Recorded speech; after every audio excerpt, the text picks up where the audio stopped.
Well, our scripture reading this morning comes from Luke 19, 1 to 10. Jesus and Zacchaeus. He entered Jericho and was passing through it. A man was there named Zacchaeus. He was a chief tax collector and was rich. He was trying to see who Jesus was, but on account of the crowd, he could not, because he was short in stature. So he ran ahead and climbed a sycamore tree to see him, because he was going to pass that way. When Jesus came to the place, he looked up and said to him, "Zacchaeus, hurry and come down, for I must stay at your house today." So he hurried down and was happy to welcome him. All who saw it began to grumble and said, "He has gone to be the guest of one who is a sinner." Zacchaeus stood there and said to the Lord, "Look, half of my possessions, Lord, I will give to the poor. And if I have defrauded anyone of anything, I will pay back 4 times as much." And then Jesus said to him, "Today, salvation has come to this house, because he too is a son of Abraham. For the Son of Man came to seek out and to save the lost." This is our story.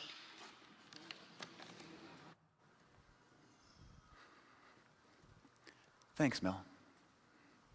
All good, no worries. So, all fall, if you've been with us, we've been talking about Jesus, because of course we do. He is our guy. He's the one that we follow. For us, he's central to our faith. He is the one who shows us what it means to be human. He's the one that leads us into life as it's meant to be. And so all fall, we've been learning about what that life looks like by looking at all the different roles that Jesus plays, all the different perspectives people have of him, the personas he takes. We've been looking at Jesus the friend, Jesus the healer, the stranger, the prophet. And the whole idea is, if we look at each one of those things, but also all of those things together, we can get a sense of, oh, that is who God is. Oh, that is who we're supposed to be. And we can kind of find a way for us to create this life and world at home with reverence. We can get a sense of the rhythms and patterns that we're meant to live with that draw us more deeply into life. And today we have the last one we're going to look at before we get into Advent. And today we're looking at Jesus the rebel. But before we get into that, let's start with this, and this may help us kind of hold where we need to go, because as I've talked to people about this one this week, we kind of get tripped up on this one little thing. And so let's have a little conversation about expectations. Because here's the fun thing about expectations. The moment we get settled into our expectations is the moment we lose the plot. What we assume, what we've been taught, what we think should be, will eventually come back and stop us from seeing what's right in front of us. And we know this, right? We've all assumed stuff. We've all had expectations that trip us up, get us in the way of actually seeing the thing that we're supposed to see. And I think this is like most abundantly true with the expectations we have of God. But if there's one constant when it comes to God, it's this: God is always bigger than our expectations, and God is always braver than our comfort. God is going to be always bigger than our expectations and always braver than our comfort. And so whenever we feel ourselves getting a bit too certain or a bit too settled, or when we assume too much, whenever we put God in a box, we miss seeing the very thing that we're supposed to see. And this is why Brené Brown has this great line that goes, "Expectations are resentments waiting to happen." It's good, right? I know. I know. Expectations are resentments waiting to happen. And here's why I'm bringing this up. Because I think when it comes to talking about Jesus the rebel, this one, maybe more than any of the others that we've talked about this fall, is going to defy our expectations. This is the one we're going to not want to see. Because generally, when we picture Jesus, we picture buddy Jesus, we picture best friend Jesus, we picture Jesus at the bake sale or the study group. We picture Jesus who hands out hugs and affirmation stickers and just sees you and is like, I love you. And that's true, that's Jesus. He does that. That's Jesus the friend. That is Jesus the teacher. He does that. But the guy we don't picture often is the one who challenges systems and institutions. Rebel is often the last thing we think of when we want to talk about Jesus. But the rub is, if we look at what he did, if we look at what he said, if we look through all the Gospels, rebel is exactly what Jesus is. He was constantly pushing back against established norms and systems, and there's no denying it. Once you see it, you can't unsee it. Jesus is a rebel. The question just becomes, well, what kind of rebel are we talking about? How was he a rebel? Because way back when Jesus was around, he also defied their expectations. Because they were expecting a rebel. They were expecting a sword carrying, burn it to the ground, overthrow Rome in an afternoon kind of rebel. But that's not what they got. And the kind of rebellious guy that Jesus is way different than that. He's quieter. It's smaller, it's sneakier. And somehow, because of that, the kind of rebel that Jesus is, infinitely more dangerous. And here's why. Because the thing that Jesus rebels against, empire, doesn't just work out there. It also works in here. And when we're talking about empire, do we know what we're talking about? We're talking about any force or system, the ones out there and the ones in here, whether it be political, economic, emotional, or spiritual. We're talking about the things that keep people small, captive, and oppressed. We're talking about the things that squash our value and our worth. We're talking about these things that seek control and domination and power over anything else. That's what we talk about when we talk about empire. And here's the thing with all those things that make up empire. They don't win by taking the land. They win by controlling our hearts.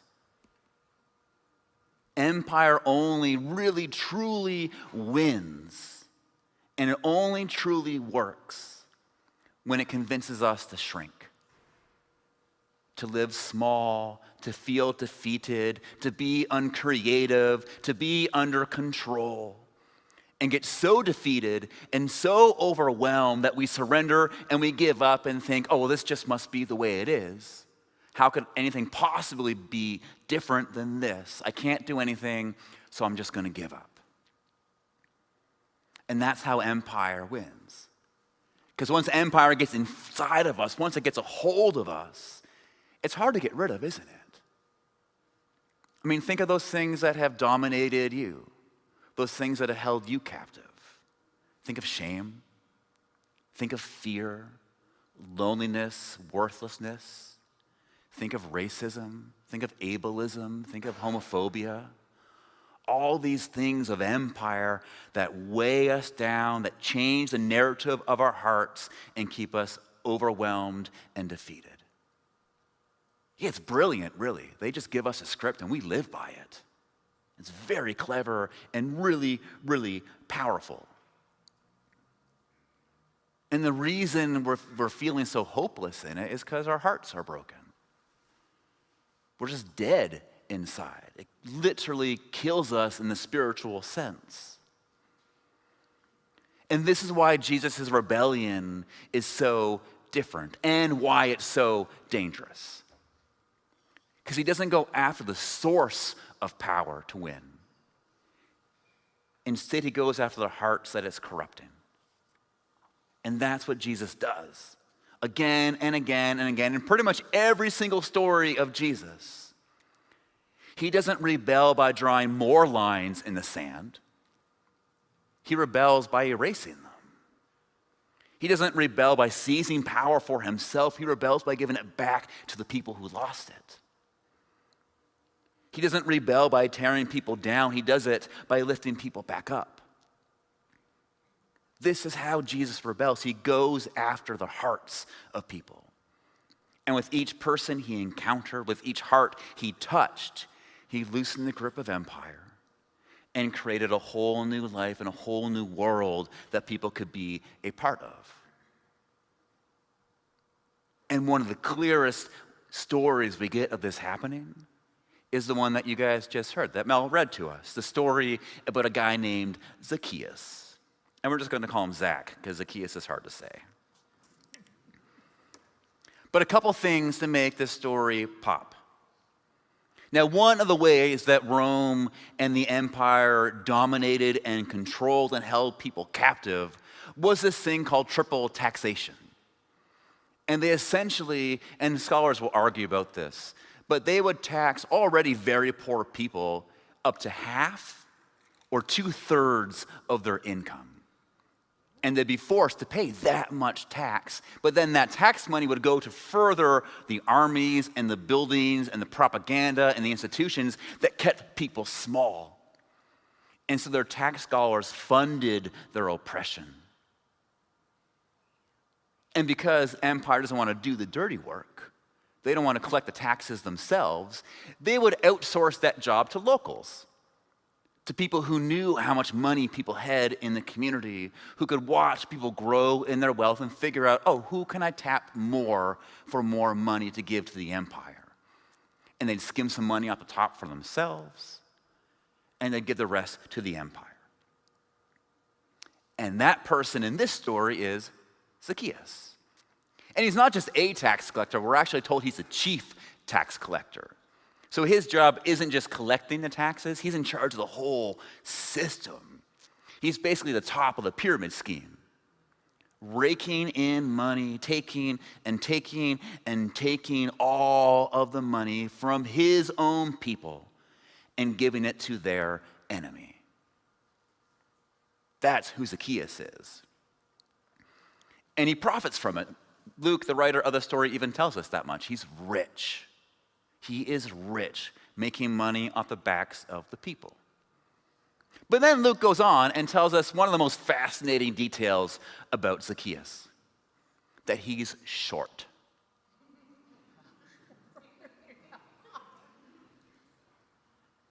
And you have to ask, why?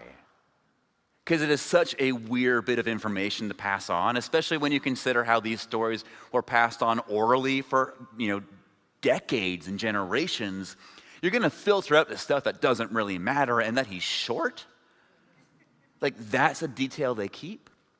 And it gets even more fascinating, and we can nerd out a bit, where if you look throughout the entire scriptures, there's like 5 descriptions of people's appearance. That is not something any of these writers are really that concerned about. But here Luke is like, no, he's short.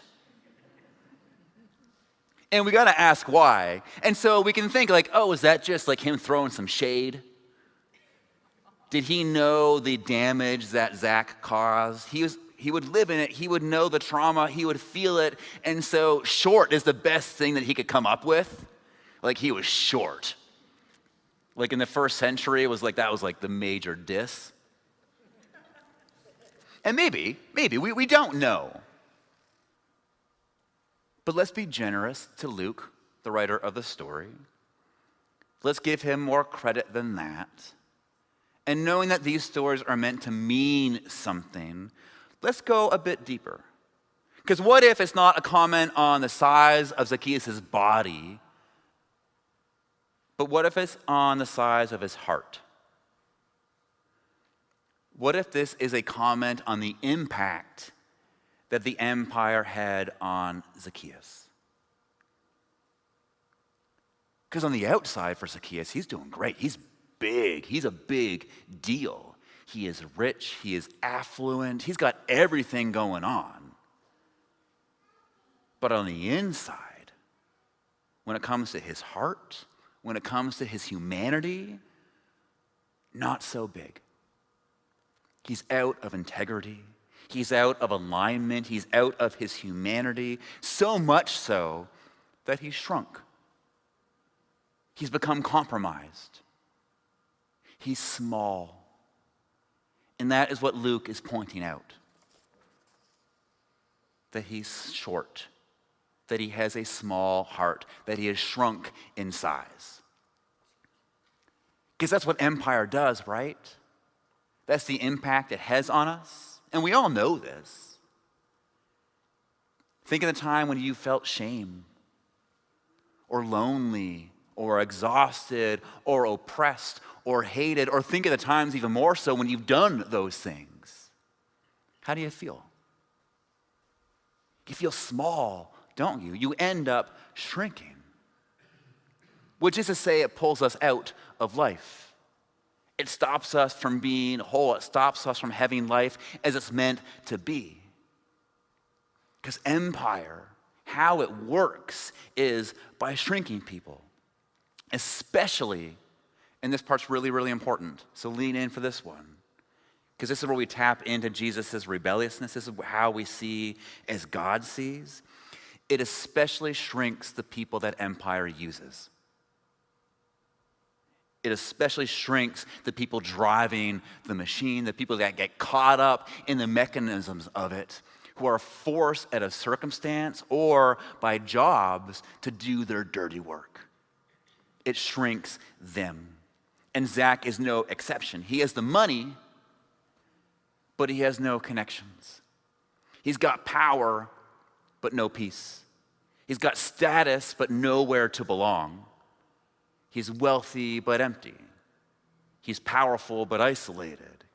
He's seen by everyone, but known by nobody. He's short. He's short.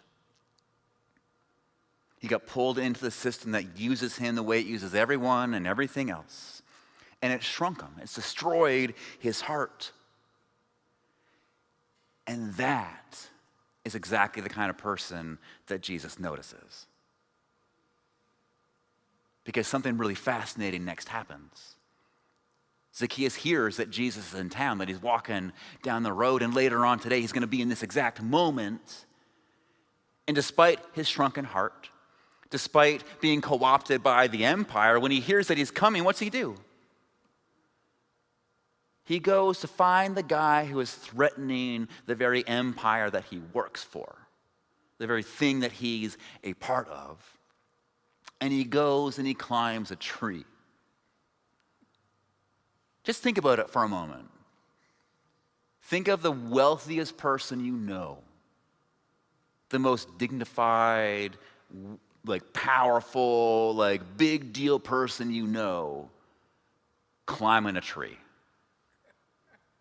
to see a parade. It's weird. It's weird. And again, we have to ask, why? Because you don't do that. You would not do that. So was it to get a look at his enemy? Was it to see like, oh, who's showing up to this parade that we can like tax some more and like drive deeper into the ground for like joining the resistance? Maybe. But again, let's be more generous. Because what if Luke is telling us that he felt something? What if he felt wooed by something? What if he felt something move within him? And instead of ignoring it, instead of suppressing it, instead of choosing to stay behind his desk, count the coins, and stay comfortable and stay in control and be a part of the empire, he did the most rebellious thing that he probably could. He listened, he leaned in, and he got curious. And this is really big. This is really important. It's actually profound because there's a big truth being offered to us here.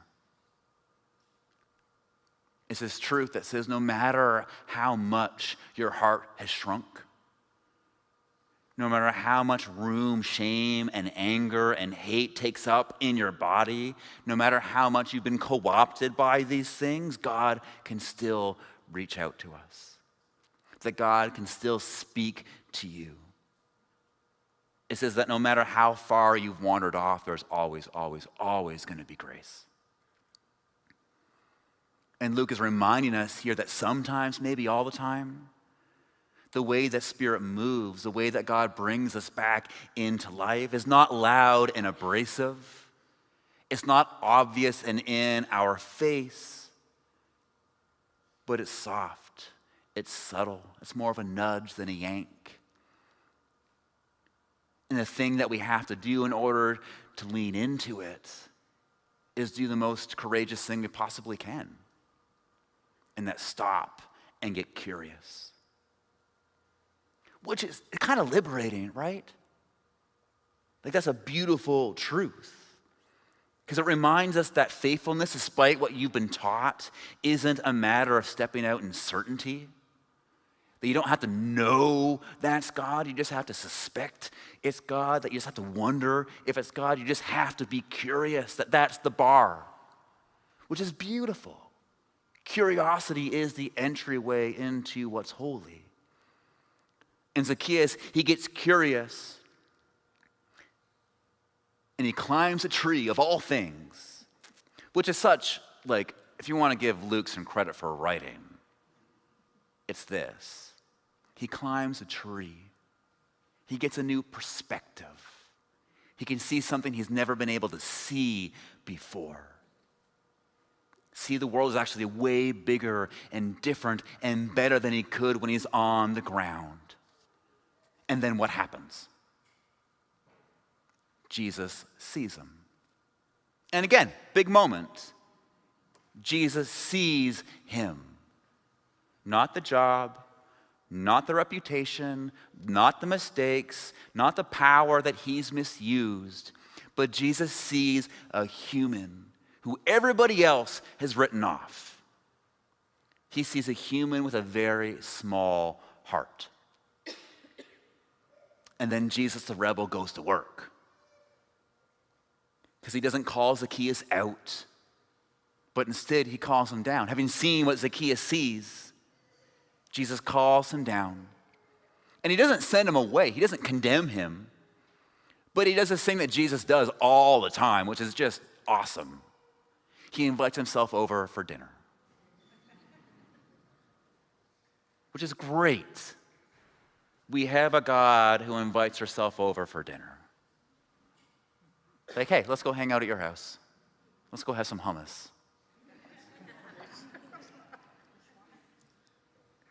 And in that one little invitation, Jesus the rebel breaks every single rule that empire depends on. He saw the heart, not the label. He saw someone in need, not an enemy. He chose relationship over reputation, presence over judgment, connection over condemnation. And in the most quiet, soft, gentle, but subversive and dangerous form of rebellion, Jesus pulls him in, knowing it's there. It's in relationships. It's in connection that real transformation actually happens. But we don't get to see it here in the story. There's this weird grammatical thing going on in this story where it looks like a part of the story has kind of been removed and squished together. Because it insinuates that Jesus and Zacchaeus go for hummus and hang out. But we don't get to know what they talked about. We don't get to know what happened. All we get is a sense that suddenly we're fast forwarded into the story and Jesus and Zacchaeus walk out.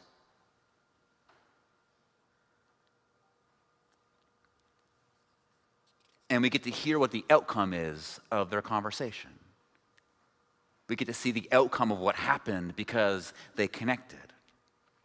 Zach comes out, he stands up, and he announces, I'm giving half of what I have to the poor. And if I've cheated anyone, I'll pay them back 4 times. That's bold. That's a lot. Like, he could afford it, but that's quite the reversal. And so again, we have to ask, why?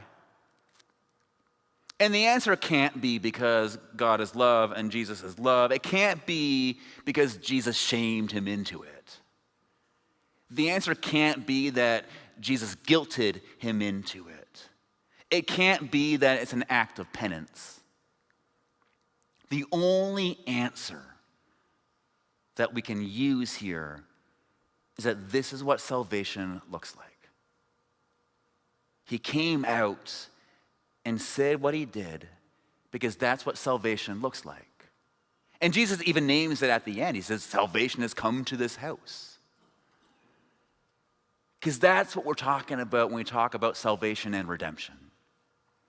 It's not an escape into the afterlife, but rather it's an entrance into this life. But this life as it's actually meant to be. And it's salvation because Zacchaeus, he got his heart back.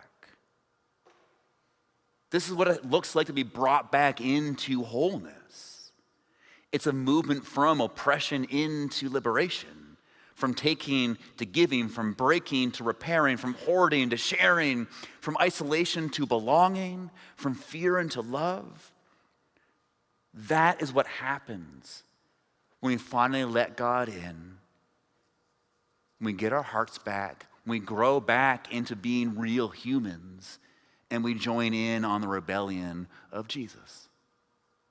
We do stuff like standing up and say, I'm going to give away my money. And if I have ever cheated someone, I'm going to pay back 4 times. That's what it looks like to join in on the rebellion. And now we could talk about all kinds of other ways that we could join in on the rebellion and push back against empire, the ones in here and out there. We could talk about a life of courage. We could talk about compassion and curiosity, healing, truth, belonging, justice, joy. All these small but mighty acts that push us into a new world. But let's go with the one, and we'll end here. Let's go with the one that this story points to. Let's go with the one that comes out of being wholehearted. Because what this story lifts up is the act of rebellious generosity. And not generosity as a rule, not generosity as an obligation, not generosity as just being indulgent, but a whole other kind of generosity, a rebellious kind. This generosity that comes out of having a big heart, that flows out of love, not fear, that arises when someone is free enough to bless instead of hoard, to repair instead of break, to give instead of take. And it's that kind of generosity that we're called to have. Because generosity, if it is anything, is choosing the way of Jesus. It's being a part of this quiet uprising of love that bends our lives away from ourselves and towards the well-being of others. It is that act of opening our hearts to a posture of sharing, this act of resistance to scarcity and hoarding and fear, and coming to live with the sole intention of building up a community, a world of blessing, repair, and hope that says, here, this is what I got. Take it and use it because I see what could be possible through it, and you all deserve it. Generosity is a thing that stops our hearts from shrinking and helps our world expand until there's room for everyone and everything. It is the one thing that we can do that pushes back and makes room for everyone. And that's the rebellion that Jesus invites us into, to be people of rebellious generosity, whether it's with our time, our presence, our skills, or our money. He calls us to be people who live with big hearts, who don't join in on the empire's ways, but choose to live in quiet, subversive, soft ways that give, knowing that is where we find life. So as we head into the ending of the service, a question for us is pretty simple. How are you going to join in? What does generosity mean to you? How can you use it for rebellion? How can you participate in what God is doing in this world?